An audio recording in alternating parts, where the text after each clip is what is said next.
I've been attached with the feeling of now waking up with you by my side.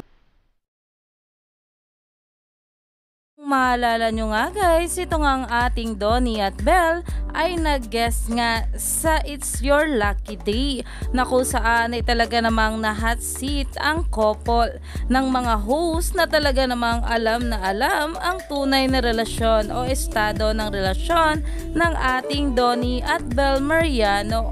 Kaya naman talagang napahimlay nga rin tayo patungkol dito. Na alam naman natin na grabe talaga ang tinginan at galaw na kung saan sobrang sweet talaga nila Donnie at Belle sa isa't isa. Grabe nga rin talaga magsuportahan ng couple sa bawat endorsement at projects nila together o individually.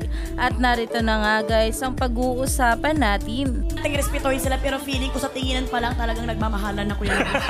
Tinginan pa lang. Hindi ako marites ha pero nararamdaman ko eh. Nararamdaman ko. Okay. Na kahit kapwa nga nila artista ay nakikita at nararamdaman talaga na nagmamahalan nga itong ating couple na sila Donnie at Belle Mariano, na para bang hindi na nga talaga nila maitatanggi ito kapag tinatanong nga sila kung ano nga ba ang tunay na estado ng relasyon nila, at kung saan talaga namang nabubuking nga rin sila ng kanilang mga matatalik na kaibigan.